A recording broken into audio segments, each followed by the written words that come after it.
자, 오늘은 고난 속에 기뻐하라는 말씀을 간청할 텐데 우리 이 시간 우리 옆 사람과 인사. This time we are not greeting each other. We said that rejoice in Jesus Christ. We greeting each other. 이 시간 우리 옆 사람에게 인사합시다. 예수 안에서 기뻐합시다. 우리 옆 사람과 인사하길 바랍니다. 예수 안에서 기뻐합시다. 자, 이번 한 해는 정말 우리가 이 교회 안에서 우리 성도님들이 서로 항상 웃을 수 있는, 항상 기뻐할 수 있는 그런 한 해가 되기를 진심으로 바랍니다. 여인이 남자 애인과 같이 있을 때 갑자기 방구가 나오려고 하는 것입니다. 그래서 그 순간을 피하고자 여인은 갑자기 큰 소리로 사랑해! 하면서 방구를 쿡 꼈습니다. 그런데 남자가 이렇게 말합니다. 뭐라고? 방구 소리 때문에 하나도 안 들렸어 라고 말을 했다고 합니다. 우리가 한번 웃고 시작하고자 제가 한번 유머를 했습니다. 자, 모든 사람은 슬퍼하기보다는 우리가 기쁘게 살기를 원합니다. 그래서 우리가 새해마다 새해 복 많이 받으십시오, 행복하십시오 라고 이렇게 인사를 합니다. 이 모든 말들은 기쁨과 연관되어 있다라는 것입니다. 이처럼 모든 사람은 삶 속에 기쁨을 누리며 살아가기를 원합니다. 그런데요, 우리는 알잖아요. 우리가 우리 마음대로 되지 않을 때가 얼마나 많이 있습니까? 그래서 사람들이 불평하듯이 기쁘게 살고 싶지만 마음대로 되지 않습니다. 기쁘게 살고 싶은데 내 삶이 너무 힘듭니다 라고 말을 하는 것을 우리가 볼 수 있습니다. 이처럼 우리가 삶 속에서 기쁨을 누리며 사는 것은 쉽지 않다라는 겁니다. 하지만 우리는 기쁨의 삶을 살도록 우리는 노력을 해야 한다라는 겁니다. 물컵에 물이 반이 남았습니다. 이때 불이 반 남았을 때에 어떤 사람이 이렇게 말합니다. 야, 물이 반밖에 안 남았네. 또 어떤 사람이 이렇게 말합니다. 야, 물이 반씩이나 남았네 라고 이렇게 말합니다. 똑같은 상황인데, 둘이 있어서 똑같은 상황인데 어떤 사람은 반밖에 안 남았다라고 얘기를 하고 어떤 사람은 반씩이나 남았다라고 말을 하는 것처럼 우리가 어떻게 보면 똑같은 상황 속에서 우리는 기쁨의 말을 하고 우리가 똑같은 상황이지만은 기쁨의 삶을 살도록 노력할 수 있는 저와 여러분 되기를 진심으로 바랍니다. 하지만 우리가 이렇게 노력한다 할지라도 정말 우리가 기쁘게 살기를 노력한다 할지라도 우리가 내 마음대로 되지 않을 때가 있다라는 사실입니다. 왜냐하면은 우리가 원치 않는, 우리가 바라지 않는 그런 힘든 일들이, 그런 고통의 일들이, 그런 고난의 일들이 우리 앞에 놓여 있기 때문입니다.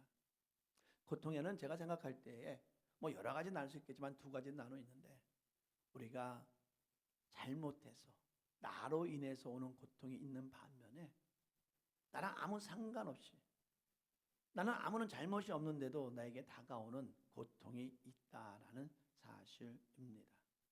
사람들은 삶을 살면서 선택할 때가 있습니다. 그런 중요한 것을 선택할 때마다 때론 내 욕심을 가지고 그 선택을 잘못 선택할 때가 있다라는 사실입니다. 우리 한국에서도 한때는 부자가 되기 위해서 많은 돈을 주식에 투자를 했어요. 그런데 어떤 사람은 그걸 성공한 반면에 어떤 사람은 그 주식 투자로 인해서 쫄딱 망한 사람도 있다라는 사실입니다. 잘된 투자는 부유를 가져오지만 잘못된 투자는 오히려 가난하게 만들고 그 사람의 심령을 고통스럽게 만든다라는 겁니다. 때로는 우리가 하지 말아야 할 일을 할 때가 있습니다. 우리 욕심 때문에 또 우리는 우리의 교만 때문에 남을 아프게 하고 남에게 사기치고 남에게 비난을 할 때가 있다는 것입니다. 그런 잘못들은 언젠가는 우리에게 아픔으로 다가온다라는 겁니다. 쉽게 말하면은 우리가 선택한 그 잘못으로 인해서 그 고통이 우리에게 남을 때가 많다라는 사실입니다. 한국에서 어릴 때 같은 친구를 괴롭히고 폭력을 가했던 운동선수가 있습니다. 이 운동선수가 유명하지 않았을 때는 아무런 문제가 되지 않았어요. 그런데 이 선수가 이제 유명해졌습니다. 이 선수가 유명해지니까 그 당시에 폭력을 당했던 그 학생들이 이제는 신고를 합니다. 내가 학생 때 저 선수로부터 폭력을 당했습니다. 내가 학폭을 당했습니다. 라고 하는 가운데 조사해 보니 정말 폭력을 당했거든요. 그러다 보니 그 선수가 이제 더 이상 그 팀에서 이 한국에서 그 선수 생활을 하지 못하고 그 팀에서 쫓겨나는 것을 우리가 보았습니다. 이처럼 잘못된 선택은 일단 잘못된 선택으로 인해서 우리가 고통 속에 있고, 자 그렇다면은 잘못된 선택을 한 그들에게 우리가 과연 어떤 말을 해줄 수 있을까요? 우리가 어떤 조언을 해줄 수 있을까요? 아마 우리가 그들에게 해줄 수 있는 조언은 지혜롭게 살아야만 합니다. 우리가 명철하게만 살아야 합니다. 우리가 분별력 있는 삶을 살아야 합니다. 우리가 진실된 삶을 살아야 합니다. 라고 이렇게 조언해 줄 수 있다라는 겁니다. 이들에게 우리가 고통 속에서도 기뻐하십시오 라고는 우리가 조언을 하지 못한다라는 겁니다. 왜 그렇습니까? 그들의 잘못된 선택으로 온 고통이기 때문입니다. 하지만 잘못 선택이 아닌 아무런 상관없이 우리에게 다가오는 그런 고통이 있습니다. 그럴 때 우리는 그들에게 뭐라고 조언해 줄 수 있겠습니까? 아마 우리는 그렇게 얘기할 겁니다. 고통 속에 있지만은 그래도 기뻐하시기를 바랍니다. 자, 우리가 삶을 살면서 우리는 예수를 믿기에 다가오는 고통이 있습니다. 우리는 미국에서 삶을 살고 있습니다. 이 미국에서 우리가 신앙생활하는 거 그렇게 어렵지 않습니다. 미국에서 신앙생활하는 거 우리에게는 핍박이 없습니다. 거기에는 고통이 없습니다. 하지만 많은 사람들을, 예수 믿는 사람들을 비난하고 조롱합니다. 자, 우리를 비난하고 많은 크리스천들을 비난하고 조롱한 사람들의 그들의 삶을 보면은 그들의 삶이 결코 모범적인 삶이 아닙니다. 그들 자체도 그들의 삶이 남에게 본이 되는 삶이 아닙니다. 그런데도 그들은 많은 크리스천들의 삶을 보면서 저들의 삶이 모범되지 않는다는 이유를 가지고 많은 크리스천들을 비난하고 조롱하는 것을 우리가 알 수 있습니다. 이것이 우리 크리스천이 당하는 고통입니다. 우리 크리스천들은 세상 사람들과 똑같이 살아서는 안 됩니다. 우리는 세상 사람들에게 빛이 되는 그런 삶을 살아야 되기 때문에 우리는 크리스천의 삶이 쉽지 않다라는 사실입니다. 지금 이게 미국에 사는 이방인이 영주권을 얻었고 더 나아가서는 시민권을 가진 그런 시민권입니다. 그런데도 지금 우리 영주권을 갖고 있는 사람들이, 시민권을 갖고 있는 이방인들이 불편한 삶을 살고 있습니다. 이처럼 우리가 원치 않는 가운데에 우리에게 다가오는 고통이 있다라는 사실입니다. 이럴 때에 내가 원치 않는 가운데에 당하는 그 고통 가운데에 우리는 어떻게 조언해 줄 수 있겠습니까? 우리는 이렇게 얘기할 수 있겠죠. 고통 속에 있지만은 기쁨을 잃지 않기를 원합니다 라고 말할 수 있다는 겁니다. 바로 그것이 오늘 본문의 말씀입니다. 베드로는 고통 속에서 흩어진 그 그리스도인들, 오늘 성경 말씀에 나그네들이라고 되어 있는데 그 나그네들에게 이렇게 말합니다. 크게 기뻐하십시오. 이 말은 무슨 말이냐면 이 나그네들, 흩어진 우리 크리스천들이 지금 기쁨을 누릴 수 있는 상황이 아니라는 거예요. 그런 가운데서도 그들이 이유도 모르게 그런 고통당하는 가운데서도 베드로는 말합니다. 크게 기뻐하십시오. 사랑하는 성도 여러분, 베드로가 지금 기뻐할 수 없는 상황 가운데 있는 그 크리스천들에게, 그 나그네들에게 크게 기뻐하십시오 라고 말을 하는 이유는 무엇입니까? 왜냐하면 지금 그들에게 고통이 있고 그들에게 지금 근심이 있기 때문이다라는 사실입니다. 자, 근심이라는 거. 저도 근심을 많이 해봤어요. 근심을 해보니까 어떤 현상이 나타납니까? 근심할 때는요, 우리의 기쁨이 사라지게 된다라는 겁니다. 지금 나그네들, 지금 흩어진 크리스천들은 옛날 동료들로부터 지금 비난과 조롱을 당하고 있습니다. 예수 믿기 전 동료들은, 그 예수 믿기 전에 그 나그네들은 그 사람들과, 세상 사람들과 똑같이 세상적인 삶을 살면서 쾌락을 누리고 그 다음에 많은 죄로운 삶을 산 그런 가득한 삶을 살았습니다. 그런데 그들이 예수를 믿고 나서는 변화된 삶을 살고 있는 거예요. 자기랑 똑같은 쾌락을 누리면서 옛날처럼 그런 정말 죄를 범하면서 정말 즐겁게 보내야 되는데 변화된 모습으로 살아가니까 그들이 그들을 핍박하는 거예요. 그들을 비난하는 거예요. 더 나아가서는 그들을 죽이려고 하고 있다라는 사실입니다. 희한하죠?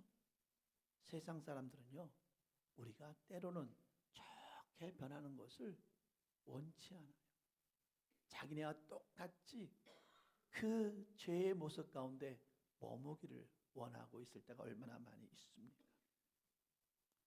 지금 이 나그네들이 근심하는 이유, 첫째는 동료들 때문에 정말 핍박을 받고 비난당하고 조롱당하고 더 나아가서 살인 위협까지 받고 있기 때문에 근심하고 있고, 또 그들이 근심하는 이유는 뭐냐면은 우리는 로마 황제의 네로를 너무나 잘 알고 있습니다.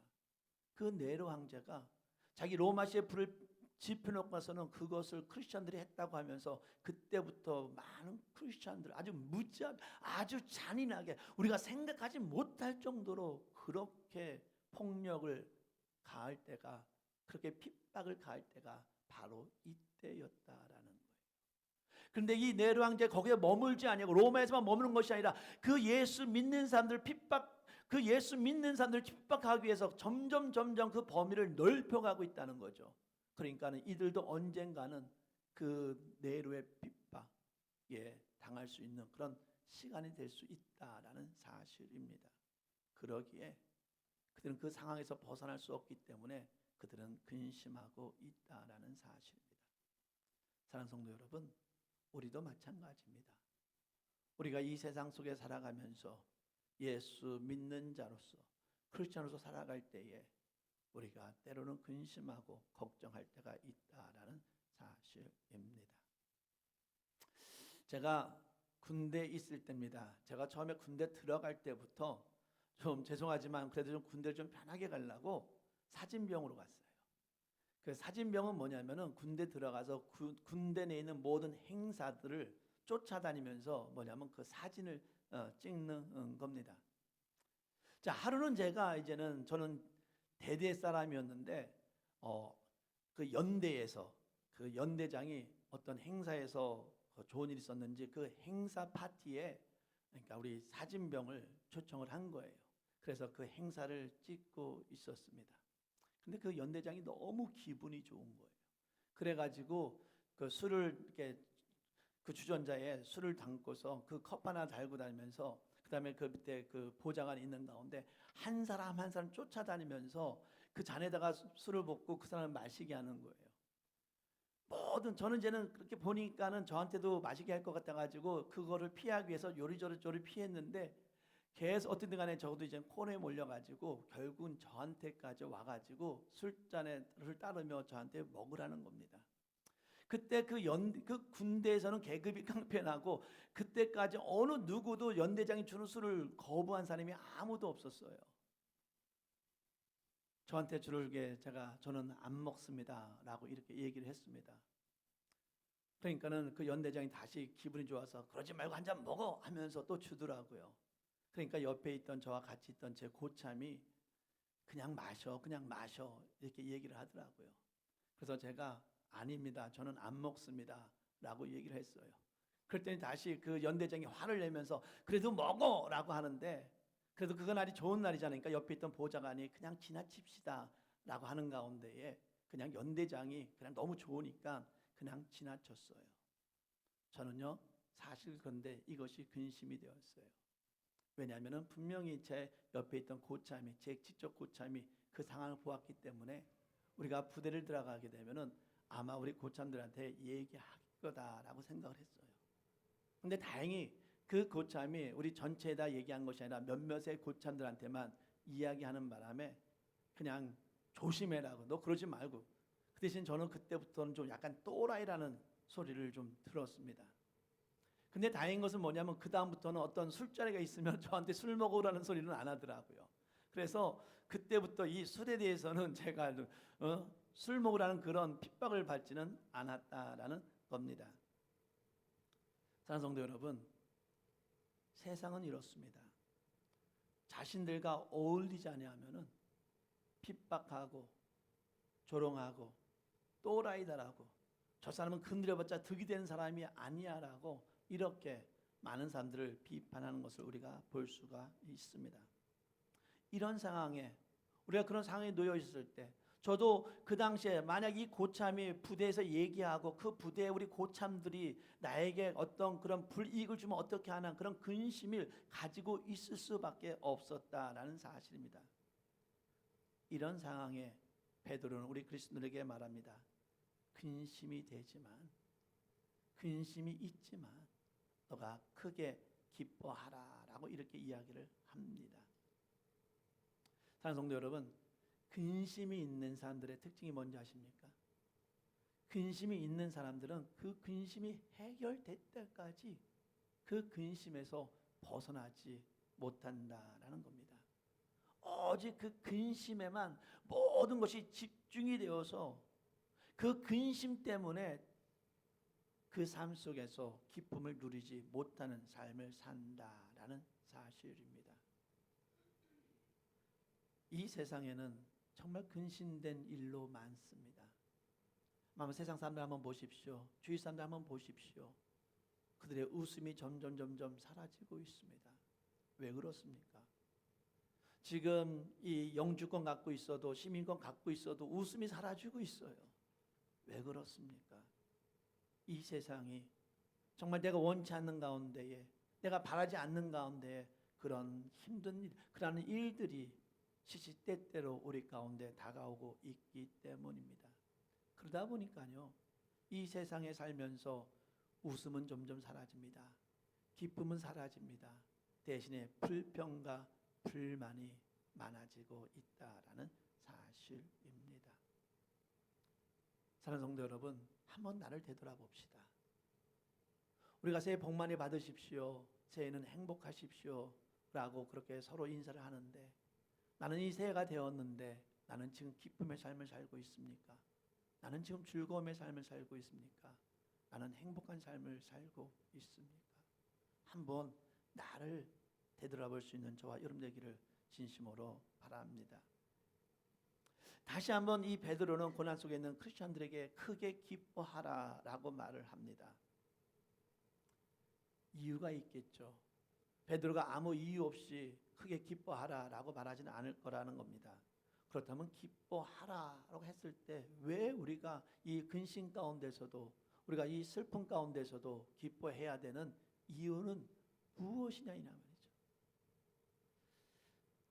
우리가 이스라엘 백성이 애굽에서 처음 살 때는, 요셉 밑에 있을 때는 정말 행복했어요. 좋은 땅에서, 푸르진 목장에서 그들은 어때요? 양을 치고 그들의 재산을 늘려갔습니다. 그런데 어느 순간에 이제는 요셉을 모르는 왕이 애굽의 왕이 되었어요.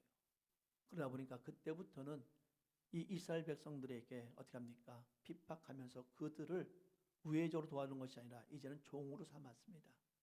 너는 이제부터는 종살이로서 이렇게 살아가야 돼. 그들에게 노동력을 같이 했고 그들에게 무거운 일들을 시키기 시작했습니다. 그러다 보니까 이제 그들의 삶이 점점 힘들어지는 거예요. 점점 어려워집니다. 그러다 보니까 도저히 참을 수가 없게 되었어요. 너무 고통이 심하게 되었어요. 그때 그들이 어떻게 합니까? 부르짖습니다. 하나님, 하나님, 정말 내 삶이 너무 힘듭니다. 하나님, 내 삶이 너무 고통스럽습니다. 우리를 인도하여 주시옵소서 라고 그렇게 기도할 때에 그들은 거의 430년이라는 기간을 거기서 종살이를 했습니다. 얼마나 힘들었겠어요. 그러니까 하나님께서 그들의 귀에 귀를 기울여 주십니다. 그리고는 이 모세를 보내서 그들을 애굽에서 인도해 주십니다. 그런데요, 그렇게 힘들게 애굽에서 인도해 주었는데 쭉 가다가 갑자기 돌이켜서 하나님께서는 어느 쪽으로 인도하냐면은 홍해 쪽으로 인도하는 겁니다. 그렇게 홍해 쪽으로 인도하는 가운데 있을 때 이 애굽 왕의 마음이 바뀌었어요. 한번 생각해 보십시오. 200만이 거기서 노동력, 종으로 살았었는데 200만이 한번 사라졌다고 한번 생각해 보십시오. 그 많은 일들을 누가 합니까? 그러다 보니까 이 왕이 후회가 되는 거예요. 안 되겠다. 우리가 그들을 다시 쫓아가라 해가지고 애굽 장관을 통해서 이 이스라엘 백성을 마음이 바뀌어서 쫓아가게 만듭니다. 이스라엘 백성은 이제는 하나님의 인도하신 가운데에 홍해 앞에까지 왔는데 뒤에는 지금 애굽 군사들이 막 달려옵니다. 과연 이때 이스라엘 백성들이 과연 지금 앞으로는 그들에게 지금 이스라엘 백성에는 두 가지 초이스가 있어요. 첫 번째 초이스는 뭐냐면 그냥 홍해로 들어가서 그냥 빠져 죽는 겁니다. 내가 다시 그런 종살이를 하느니 내가 죽고 말지. 내가 옛날 그런 삶을 사니 내가 여기서 죽고 말지 하면서 그냥 거기서 죽고 마는 겁니다. 아니면은 그냥 거기서 되돌려서 그냥 다시 애굽으로 들어가는 겁니다. 아마 이 이스라엘 백성들은 거기서 이런 생각을 했을 것 같아요. 아니, 그렇게 우리를 힘든 애굽에서 건져 주셨으면은 우리가 살아갈 수 있는 그 길로 인도해야지. 어떻게 우리를 그렇게 힘든 데서 인도했는데 홍해라는 빠져 죽을 수밖에 없는 곳으로 나를 인도할까라고 아마 그들은 생각했을 것입니다. 그럴 때 하나님께서 이스라엘 백성들에게 이렇게 말을 합니다. 너희는 가만히 있어. 너는 이 순간에 너희는 아무것도 하지 마. 하지만 내가 여기서 어떻게 행하는지를 너희는 보라라고 하나님이 말씀하셨습니다. 이 말씀이 무슨 말씀입니까? 하나님께서 이 말씀하시는 말은 이 말인 거예요. 야, 내가 너희들을 애굽에서 인도했고 여기까지 내가 너희를 인도한 하나님이다라는. 너희가 지금 왜 여기까지 왔는지 모르겠지만은 여기로 인도하신 분은 하나님이다라는 것을 그들에게 보여주고 있다라는 겁니다. 그러면서 내가 행하는 일을 보라. 무슨 말입니까? 너는 가만히 있어. 내가 여기서 어떻게 너에게 영광을 보여주는지 너희는 한번 보라라고 이렇게 말하고 있다라는 사실입니다. 사랑하는 성도 여러분, 우리가 이해되지 않는 그 고난 속에서 중요한 것은 뭐냐면 하나님이 우리를 인도하셨다라는 사실입니다. 그래서 우리 고통 가운데는 거기에는 아무 생각이 없는 것이 아니라 그 고통 가운데에는 하나님의 계획하신가, 하나님의 인도하신가, 하나님의 은혜가 있음을 믿기를 진심으로 바랍니다.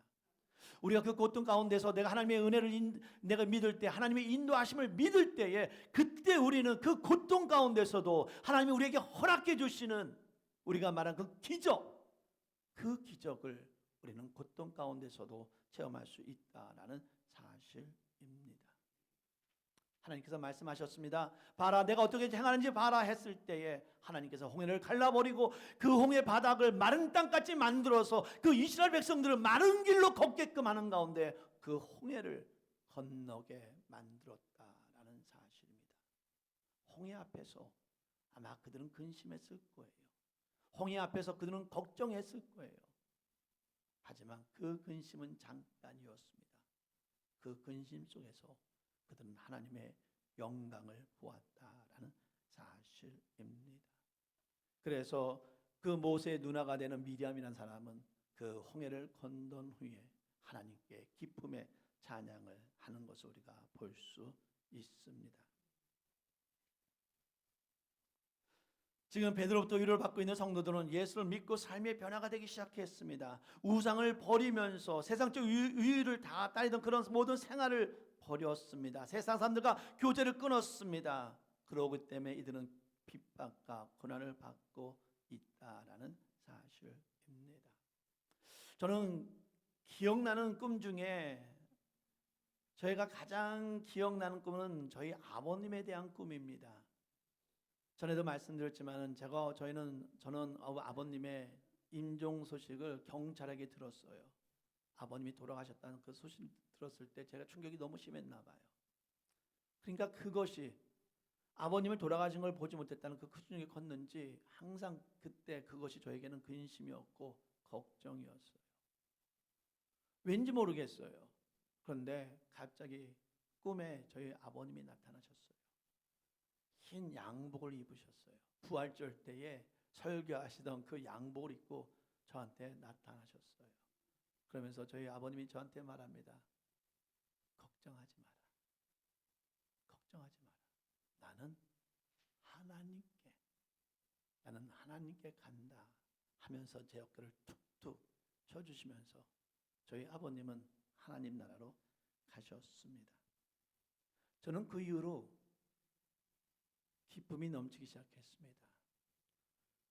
저는 그 이후로 아버님의 죽음에 대해서 생각하지 않습니다. 저는 그 이후로 아버님이 이 꿈을 통해서 하나님 나라에 갔다는 그 영광 가운데에 저는 기쁨을 가지고 살아간다라는 사실입니다.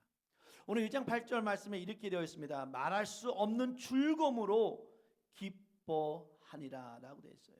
그래서 기뻐하니라라는 말은 뭐냐면 너희가 나중에 이렇게 하나님의 영광을 보기 때문에 너가 힘든 가운데서도 너에게 하나님의 영광을 보여줄 거기 때문에 너희가 기뻐할 것이다 라고 말하는 것이 아니라 기뻐하리라라는 것은 뭐냐면 너희가 그 나중에 보여줄 하나님의 영광을 보면서 지금 바로 이 순간에 너희가 기뻐하라 라고 우리에게 말씀하고 있다라는 사실입니다. 사랑하는 성도 여러분, 우리는 하나님의 자녀입니다. 이게 얼마나 큰 특권인 줄 아십니까? 우리는 하나님의 자녀입니다. 우리는 하나님의 거룩한 백성입니다. 그래서 우리는 성도라고 부르는 거예요. 저는 이 성도라는 이름을 너무 좋아합니다. 우리는 하나님의 거룩한 백성이요 하나님의 자녀들입니다.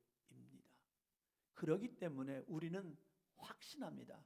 우리는 하나님의 영광을 볼 수밖에 없어요. 우리는 하나님의 영광을 누리게 되어 있습니다. 어느 순간인지 모르지만 우리는 하나님의 영광을 누리게 될 것이고 우리는 그 하나님의 영광 속에 살아갈 수밖에 없다는 겁니다. 왜? 우리는 하나님의 자녀이기 때문입니다. 따라서 우리는 그 하나님의 영광을 누릴 것을 보면서 우리는 하나님의 영광을 우리가 그 안에 있을 것을 바라보면서 우리는 바로 이 순간, 이 시간에 우리는 기뻐하는 삶을 살아가야 한다라는 사실입니다. 사랑하는 성도 여러분, 말씀을 맺겠습니다. 우리는 우리 고난이 왜 우리에게 다가오는지 알지 못할 때가 얼마나 많이 있습니다. 우리가 고난을 찬양했던 것처럼 왜 나한테 이런 고난을 주십니까? 라고 울면서 고백할 때가 얼마나 많이 있었습니까? 그런데 오늘 이 베드로를 통해서 우리에게 보여준 것이 무엇입니까? 그 고난 가운데에 하나님께서 우리를 인도하고 계시다라는 사실입니다. 전능하신 하나님께서 나와 함께하고 있으며 우리를 인도하십니다. 그리고 우리 하나님께서는 그 고난을 통해서 우리에게 하늘의 영광을 보여주십니다. 우리는 그 하늘의 영광을 바라보면서 그 기쁨의 삶을 바로 이 순간에 살아갈 수 있는 저와 여러분 되기를 진심으로 바랍니다. 우리 옆 사람과 인사합시다. 주 안에서 기뻐합시다.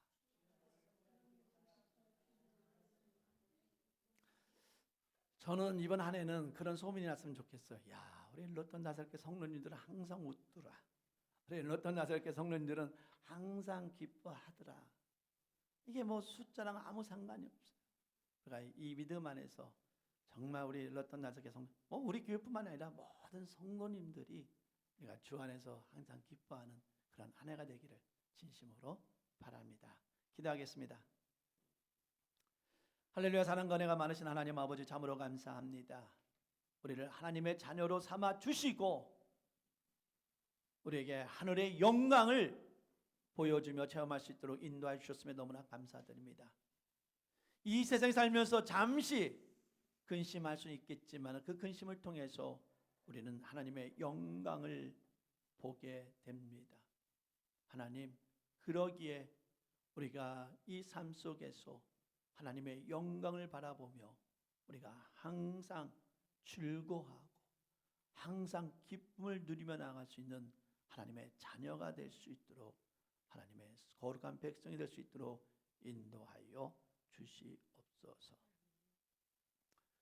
이제는 우리를 살리기 위해서 십자가에 죽으신 예수 그리스도의 은혜와 우리를 구원하기 위해서 예수를 보내주신 하나님의 사랑과 우리가 온전하고 거룩한 삶을 살아갈 수 있도록 인도해 주시는 성령님의 인도하심이 내가 주 안에서 크게 기뻐하는 삶을 살겠다고 다짐하는 우리 모든 교회와 성도 위에 영원히 있기를 간절히 축원하나이다. 아멘.